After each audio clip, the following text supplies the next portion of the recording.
हाय बच्चों, welcome back to CUD by 24/7। मैं हूं आयुषी मैम और आप सभी लोगों का जो फेज नंबर 3 है यानी कि कॉलेजेस में एडमिशन का जो सिलसिला है वो अब शुरू होने वाला है। और जो सबसे अहम है, चाहे हम एग्जाम प्रिपरेशन की बात करें, चाहे हम एग्जाम देने की बात करें, लेकिन जो सबसे अहम है वो इवेंचुअली अब का टाइम है। क्योंकि चाहे हमारे रिगार्डलेस कितने मार्क्स आए हैं, कम आए हैं, ज़्यादा आए हैं, मीडियोकर आए हैं, लेकिन उस मार्क्स के अकॉर्डिंग जो मेरा बेस्ट कॉलेज है उस तक पहुंचने की जो जर्नी है वो आपकी बहुत इंपॉर्टेंट है। और उस दौरान हमें बहुत ध्यान से चीज़ों को करना है। कुछ कॉमन मिस्टेक्स है जिनको अवॉइड करना है, क्योंकि अगर हम इनको कर देते हैं तो जो कॉलेज में मिल रहा होगा शायद वो ना मिल सके। सो एवरीवन, बहुत केयरफुली आप ये वीडियो सुनिएगा और ये वीडियो को अटेंड करिएगा, क्योंकि बहुत सारे इंपॉर्टेंट एरर्स जो आप कर रहे होगे शायद इस वीडियो के बाद आप नहीं कर रहे होगे। Right, so let's get started with the video. सभी लोग वीडियो को लाइक और शेयर कर देंगे और बताएंगे कि आप तैयार हो अपने कॉलेज में पहुंचने के लिए CUD 2024 के थ्रू आफ्टर रिजल्ट्स। चलिए, तो सबसे पहली बात बच्चों मैं बात कर लेती हूँ कि जो CUD के एडमिशन है आपके, ठीक है, that is based on 3 parameters. ठीक है, पहला पैरामीटर है आपका एग्जाम, ठीक है, जो आप लोग ऑब्वियसली दे के आ चुके हो। दूसरा पैरामीटर है रिजल्ट, राइट, जो कि हमें काफी परेशान कर रहा है। और जो फाइनल पैरामीटर है वो है हमारा काउंसलिंग। ठीक है, तो एग्जाम के लिए बहुत मेहनत करी है, बहुत तैयारी की है, जी जान लगाया है। ठीक है, बहुत ऑल दो प्रॉब्लम्स रही हैं इस साल के एग्जाम, और मैं केवल CUT की बात नहीं कर रही हूँ, सब एग्जाम्स में काफ़ी प्रॉब्लम्स देखने को मिली हैं जो भी NTA ने कंडक्ट करवाया है, और कहीं ना कहीं रिजल्ट में भी प्रॉब्लम्स देखने को मिली हैं। लेकिन यार इवेंचुअली अब हम जो चीज़ें हो चुकी हैं और जो हमारे हाथ में नहीं है उनको नहीं बदल सकते हैं। जो हम बदल सकते हैं वो है खुद के एफर्ट, खुद एटलीस्ट अपने पार्ट पे सही हो सकते हैं, ताकि हम ये कहें कि यार जो भी चीज़ हो रही है ना वो मेरी गलती की वजह से नहीं हो रही है, मैंने अपनी तरफ से 100% एफर्ट दिया है, 100% तैयारी करी है, रिजल्ट अच्छा लेकर आया हूँ, काउंसलिंग प्रॉपरली अटेंड करी है, कोई भी उसमें एरर नहीं करा है, तो भाई मेरा रिजल्ट जो मैं जितना कर सकता था उतना मैंने सही करा है। तो मैं चाहती हूँ एटलीस्ट ये सेटिस्फेक्शन आप लोगों के अंदर होना चाहिए कि आपकी गलती की वजह से आप अपने कॉलेज को नहीं लूज आउट कर रहे हो। ठीक है, तो अगर मैं यहाँ पे बात करूँ जो गलतियां ना बच्चों, जो हमारी गलतियां हैं वो हमारी 2 पैरामीटर्स पे हो सकती हैं। ठीक है, काउंसलिंग के दौरान पहली है कि जैसे कि अब हर मैक्सिमम बच्चे जैसे यहाँ पे दिल्ली यूनिवर्सिटी वाले हैं या BHU वाले हैं, तो एक तो पर्टिकुलर यूनिवर्सिटी की गलतियां हैं कि उस यूनिवर्सिटी का ही जो प्रोसेस है वो कॉम्प्लिकेटेड है। जैसे दिल्ली यूनिवर्सिटी का जो प्रोसेस है वो काफ़ी कॉम्प्लिकेटेड है, लेकिन कुछ गलतियां कि यार हम ना उसके चक्कर में ना अपने बैकअप ऑप्शंस नहीं रखते हैं और यूनिवर्सिटीज़ को इग्नोर कर देते हैं। सो पहली चीज़ आपको ऊपर वाली जो चीज़ है दैट इज सारी यूनिवर्सिटीज़ को नज़र में रखना है, लेकिन हाँ जो मेरी टारगेट यूनिवर्सिटी है उस पर तो ज़्यादा गौर करना है, लेकिन बाकियों को भी देख के रखना है। ठीक है, पहले मैं ओवरऑल यूनिवर्सिटी वाइज थोड़ी सी मिस्टेक आप लोग को बोलूं तो पहली बात, आप बैकअप ऑप्शंस नहीं देखते हो। जैसे अभी दिल्ली यूनिवर्सिटी में अगर कोई बच्चा जाना चाहता है तो आप IP यूनिवर्सिटी भी चेकआउट करके रखो। ऑल्दो वो थोड़ा सेमी प्राइवेट हो जाता है, उसका फीस ज़्यादा हो जाता है, लेकिन जो बच्चा अफोर्ड कर सकता है वो IP को भी बैकअप ऑप्शंस में रखे। ठीक है, जैसे उसके वोकेशनल कोर्सेज अच्छे हैं, चाहे BBA बोलो या B फार्मा बोलो, तो वो अच्छा है वहाँ पे। अदरवाइज आपके पास फॉर एग्जाम्पल BHU का भी ऑप्शन है, जो बच्चा रिलोकेट कर रहा है तो उसके लिए तो इक्वल है, दिल्ली जाए या बनारस जाए की बात होती है। या फिर फॉर एग्जाम्पल इलाहाबाद यूनिवर्सिटी है, जो कि अभी उसकी काउंसलिंग ओपन हो चुकी है, 30 जुलाई उसकी लास्ट डेट है। तो आप अनअवेयर रहते हो काउंसलिंग डेट्स को लेकर। ठीक है, जैसे कि मैंने बोला कि 3 के तो पोर्टल्स चालू हो चुके हैं, DU है आपका, BHU है और आपका दैट इज AU है। ठीक है, DU का ऑल्दो लास्ट डेट अभी नहीं आया है फेज 1 का, लेकिन मान के चलो किसी भी टाइम वो बंद हो सकता है रिजल्ट आने तक, तो आप उसको खत्म करके फिनिश कर दो। BHU का भी शुरू हुआ है, उसकी भी डेट हमारे पास आ चुकी है, AU की 30 जुलाई की डेट है। तो आप वो डेट्स के अकॉर्डिंग अपना ना एटलीस्ट रजिस्ट्रेशन करके रखो। ठीक है यार, देखो इतना आपने इन्वेस्ट करा है, कहीं ना कोई आपने कोचिंग ली है, बैचेस लिए, फॉर्म की फीस भरी है, करेक्शन में पैसा लगाया, तो कम से कम यार ठीक है ये सोच के कि मेरे फीस और लगेगी और काउंसलिंग्स में जाने के लिए, तो वो थोड़ा सा ना अभी इस वक्त उस पर कोशिश करो कि ना करो। अगर प्राइवेट में एडमिशन लोगे, IP का जो आई थिंक सो जो सिक्योरिटी एडवांस पेमेंट है वही 96,000 रुपीज़ है। ठीक है, तो एटलीस्ट प्राइवेट से बेटर है कि आप गवर्नमेंट यूनिवर्सिटीज़ में एडमिशन लो, तो बैकअप ऑप्शंस में इनको भर के रखो। ठीक है, तो फिर पर्टिकुलर यूनिवर्सिटीज़ के एरर रहेंगे। जैसे भी BHU का पोर्टल खुला है तो BHU के पोर्टल के अकॉर्डिंग कुछ गलतियां आप कर रहे हो, या AU के पोर्टल के अकॉर्डिंग कुछ गलतियां कर रहे हो, DU के लिए कर रहे हो, तो पहले ये यूनिवर्सिटी का ओवरऑल सभी लोग करके रखें, and then let me come to the particular university. जैसे मैं दिल्ली यूनिवर्सिटी की बात करूँ, 2024 कर लेना, ठीक है, गलती से 2025 लिखा हुआ है।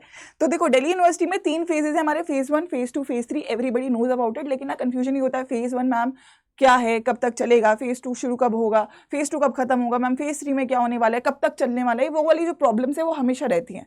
तो मैं एक एक फेज की आपको मिस्टेक्स निकालती हूँ। सबसे पहली बात, फेज 1 इज योर रजिस्ट्रेशन, जो कि चल रहा है, खत्म होने वाला है। ठीक है, फेज 2 है प्रेफरेंसेस का अरेंजमेंट, जो कि अभी शुरू होगा, और फेज 3 आपका सीट अलॉटमेंट, जिसमें आपको सीट्स मिलती है वेरियस राउंड्स के अंदर।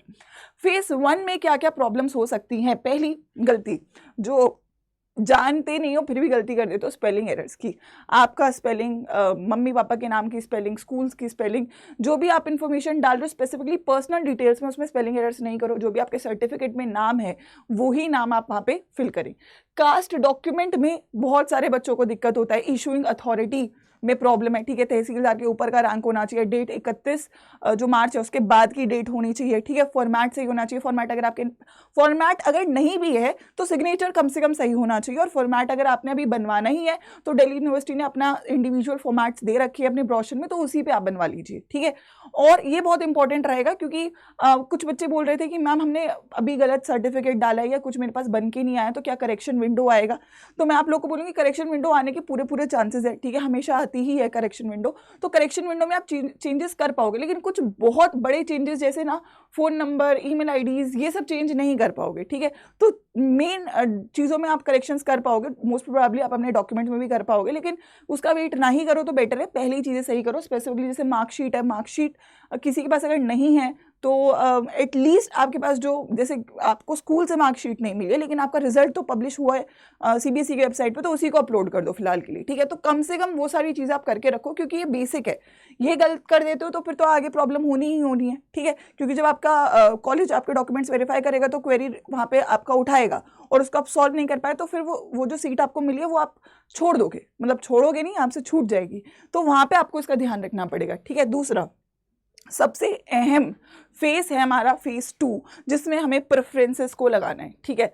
लिखने में बहुत सिंपल है कि ये गलतियां होती है, प्रेफरेंस ऐड नहीं कर रहे हो सही, प्रेफरेंस का ऑर्डर सही नहीं लगा रहे हो, प्रेफरेंसेस का अलाइनमेंट सही नहीं कर रहे हो। फॉर एग्जांपल एक बच्चे को, साइंस का बच्चा है और उसको for example BSc maths honours ही करना है, ठीक है। तो आप क्या कर सकते हो कि आप बस मैथ्स ऑनर्स फिल कर दो, आप बाकी कोर्सेज डालो ही ना। देखो साइंस वाले बच्चों के पास ह्यूमैनिटीज और कॉमर्स में जाने का भी ऑप्शन है, ठीक है। तो एटलीस्ट जो टॉप प्रोफाइल कोर्सेज है कॉमर्स या ह्यूमैनिटीज के, उसको डाल दो। तुमको जाने को कोई नहीं कह रहा है लेकिन उनको नीचे डालो, ठीक है। पहली बात, जिस कोर्स में एडमिशन लेना है वो नंबर 1 पे होना चाहिए। देखो दो कंफ्यूजन होता है, कॉलेज और कोर्स। मैम जिस कॉलेज में जाना है क्या उसको ऊपर रखे, जिस कोर्स में जाना है क्या उसको ऊपर रखे। हाँ मैम मेरे मार्क्स कम है क्या फिर भी ऊपर रखे। हाँ क्या मेरे मार्क्स 300 आ रहे हैं, मुझे तो नहीं मिलेगा स्टीफेंस, तो मैं क्या इसको ऊपर मैं रख भी हूँ, मेरे को तो नहीं मिलने वाला, तो मुझे क्या सीट ही नहीं मिलेगी। नहीं, आप लोगों को जो भी सीट मिलनी है वो आपको उसी टाइम पे मिलने वाली है। अगर आप उसको 100वें नंबर पे रखते हो तो आपको तब भी वो सीट मिलनी है, आप उसे फर्स्ट नंबर पे रखते हो तब भी आपको वही सीट मिलनी है। लेकिन अगर आपको फर्स्ट नंबर पे आपने उसको रख दिया तो आप अपग्रेडेशन में जाओगे तो आपको और कुछ मिल ही नहीं सकता है। अगर आपको 100वें नंबर की सीट मिल रही है तो आप अपग्रेडेशन में जाओगे तो कुछ और ऊपर का भी मिल सकता है, ठीक है। तो ये जो कंफ्यूजन है कि मैं पहली बात तो मैक्सिमम कोर्सेज ऐड करने चाहिए, मैक्सिमम कॉलेजेस ऐड करने चाहिए। मैम क्या हम लोग क्या कहते हैं अलाइनमेंट कैसे रखें, तो टॉप प्रायोरिटी कोर्सेज को हमेशा ऊपर रखना है। टॉप में भी कैसे शफल करें, चलो टॉप में तो एक बार आपने गलती कर दी चल जाएगा, लेकिन लो प्रायोरिटी में अगर आपने गलती कर दी तो लो प्रायोरिटी में ना 19-20 का डिफरेंस नहीं आता है, उसमें 10 और 20 का डिफरेंस आता है। तो या तो 10 होता है या तो 20 होता है। वो कॉलेज जाके पता चलता है तुमको कि यार ये तो ये ऐसा कॉलेज है, मुझे तो इसमें पढ़ना ही नहीं है। फॉर उन बच्चों के लिए और भी अहम है जो कभी दिल्ली नहीं आए, जो कभी दिल्ली यूनिवर्सिटी नहीं आए, उनको नहीं पता कि यार ये 70 कॉलेजेस में से ये कॉलेज कैसे है। तुम नहीं गए हो वहां पे तो तुमको वहां पे हेल्प लगेगी उन लोगों की जिन लोगों को सारे कॉलेजेस का आइडिया है, जिनको पता है कि बेटा ये कॉलेज ना दिखने में तुमको लग रहा है, इंटरनेट पे 10 चीजें लिखी होती है कॉलेज के बारे में, लेकिन जो एक्चुअल पिक्चर है वो उसी को पता है जो यूनिवर्सिटी से पढ़ के आया है, जिसने वो सारे कॉलेजेस देखे हैं, जिसने यहाँ पे स्टडी करा है, सब देख के करा हुआ है, तभी आपको एक सही पिक्चर मिलती है। वरना आप इतनी दूर से आते हो और फिर आपको पता चलता है यार मैं तो इतना खर्चा करके आया, घर छोड़ के आया हूं और मैं तो यहाँ पे खुशी नहीं हूं, तो वो बहुत प्रॉब्लमैटिक हो जाता है। तो वो रिस्क से बचने के लिए आपको प्रेफरेंसेस को बहुत गौर से भरना है, लो प्रायोरिटी कॉलेजेस को बहुत गौर से भरना है, क्योंकि मेजॉरिटी बच्चों देखो सही बात यह है कि टॉप स्कोरर्स डेफिनेटली लिमिटेड होते हैं, मेजॉरिटी बच्चों को वो वाले कॉलेजेस मिल रहे होते हैं जो कि थोड़े से मीडियोकर होते हैं। तो मीडियोकर में ना बहुत फर्क आ जाता है, एक श्यामलाल कॉलेज हो जाता है, एक राजधानी हो जाता है, ठीक है। तुम लोग को लगेगा दोनों सेम ही तो कॉलेज है, लेकिन जाके पता चलेगा बहुत ज्यादा डिफरेंस हो जाता है कॉलेजेस में, बहुत ज्यादा डिफरेंस हो जाता है कॉलेज के माहौल में। तो ये तुमको वही बता सकता है जिसने दिल्ली यूनिवर्सिटी के अंदर लाइफ जी है। मैं पर्सनली 5 साल बल्कि 6 या 7 साल मैं दिल्ली यूनिवर्सिटी, मेरा मास्टर्स, मेरा ग्रेजुएशन, मेरा जॉब सब कुछ पहला वहीं पे रहा है, तो मेरे को पता है वो चीज़ क्या है। तो इसीलिए मैं तुम लोगों को ये as a your sister I am telling you कि ये जो चीज़ें हैं ना ये तुमको कोई नहीं बताता है, ये तुमको इंटरनेट से तुम NIRF रैंकिंग सर्च कर लो, तुम कॉलेज की फोटो देख लो, उससे तुम्हें नहीं आइडिया लगेगा अगर तुम सच में यहाँ से बिलोंग नहीं करते हो या तुम कभी DU नहीं आए, ठीक है। तो ये बहुत बहुत इंपॉर्टेंट है, ये सबसे इंपॉर्टेंट है आपके एडमिशन्स के लिए। और ऑब्वियसली लास्ट, जब आपको कोई सीट मिल जाती है तो कॉलेज क्वेरी देता है, उस क्वेरी का क्या जवाब दे। गलत जवाब दे दोगे तो फिर वो गड़बड़ हो जाएगा। डॉक्यूमेंट वेरिफिकेशन में प्रॉब्लम आता है तो मैम क्या डॉक्यूमेंट को किस तरीके से मैम उसको चेंज करें, क्या उसका जवाब दें। मैम फीस पेमेंट अटक रही है तो मैम क्या करें, फीस पेमेंट भी अटक जाती है। तो तुमको कोई होना चाहिए ना जो हेल्प करे कि यार भाई ये तुम्हारा टेक्निकल इशू हो गया, क्या करें। तो there should be someone who is responsible for your colleges, for your admissions, ताकि वो आपको ये जो छोटी छोटी चीजें है ना, लोगों के लिए छोटी है, तुम्हारे लिए छोटी नहीं है, तुम्हारा पूरा कॉलेज डिपेंड कर रहा है इसके ऊपर, तो इसमें तुम्हारी मदद कर सके। ये बहुत ज्यादा इंपॉर्टेंट है बच्चों, ठीक है। तो ये दिख रही है कॉमन मिस्टेक्स हैं, बट आप अपने पर्सपेक्टिव से सोच के देखो। आप बैठे हो फॉर एग्जांपल वेस्ट बंगाल में और तुम्हारा एक क्वेरी आ गया और तुम्हें नहीं समझ में आ रहा क्योंकि तुम्हारे मम्मी पापा बोलेंगे कि भाई हमें तो ड्यू के बारे में नहीं पता है, तो मैं क्या बताऊं। तो तुम्हारे पास कोई नहीं होगा ये बताने के लिए कि बेटा यहाँ पे क्या करना है। यूट्यूब पे 10 जो लोग हैं ना जो बोल रहे हैं, वो नहीं आएंगे तुम्हारे को बताने के लिए। So you need a one on one help इस पर्टिकुलर प्रोसेस में। चलो तैयारी तो 10 यूट्यूब चैनल देख के फिर भी कोई इंसान कर लेता है, लेकिन ये जो चीज़ है ना, इसमें हेल्प करने की बहुत ज़्यादा ज़रूरत है, right. So I would just suggest कि आप मेक श्योर करो कि ये प्रॉब्लम्स को आप कैसे डील करो, एक डिसीजन लो उसके ऊपर, क्योंकि ये प्रॉब्लम्स आएंगी बच्चों और ये ना लास्ट मोमेंट पे आप सॉल्व नहीं कर पाओगे। कैसे आपको इसे सॉल्व करना है वो बहुत बहुत इंपॉर्टेंट है। तो उसी के लिए I would suggest you all कि आप लो यार मदद, ठीक है। यहाँ पे हम बैठे क्यों हैं, क्यों हम इतने साल से इस चीज़ पे मेहनत कर रहे हैं। यूट्यूब पे हम बहुत चीज़ें करें, बट मैं बोल रही हूँ आप यूट्यूब पे अगर रात में 12 बजे आपको प्रॉब्लम आती है, आप मुझसे बात नहीं कर सकते हो, आप किसी टीचर से बात नहीं कर सकते हो। तो आपके पास ऐसा वन-ऑन-वन कनेक्शन होना चाहिए, आपके पास ऐसा प्लेटफॉर्म होना चाहिए, ग्रुप होना चाहिए, कम्युनिटी होना चाहिए, टीचर्स का कॉन्टैक्ट होना चाहिए, ताकि आप उनसे बात कर सको और कोई भी रैंडम मोमेंट पे आपको प्रॉब्लम आता है आपके एडमिशन तक, उसको आप सॉल्व करवा सको, ठीक है।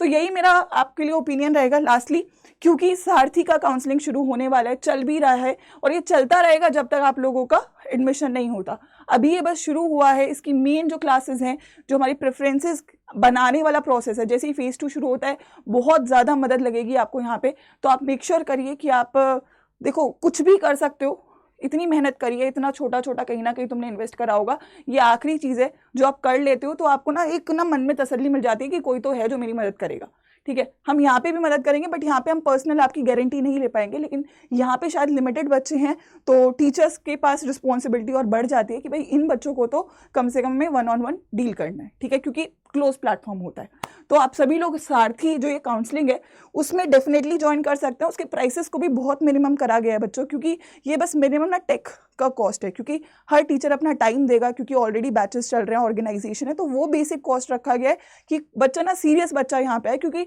जब एक ही बच्चा 10 डाउट पूछता है और वो डाउट सीरियस नहीं होता ना, तो बाकी बच्चों का टाइम वेस्ट होता है। तो जो बच्चा सीरियस है अपने कॉलेज को लेके, वही इस काउंसलिंग प्रोग्राम का हिस्सा बने। और मैं आपको बोलूँगी, दिस इज माई कोड, एमी सायुषी एंड आई एम समबडी जिनके पास आके आप अपने प्रॉब्लम्स को डेफिनेटली शेयर कर सकते हो और मैं हर हालत में आपकी मदद करने वाली होंगी। तो ये मेरा कोड है AC699।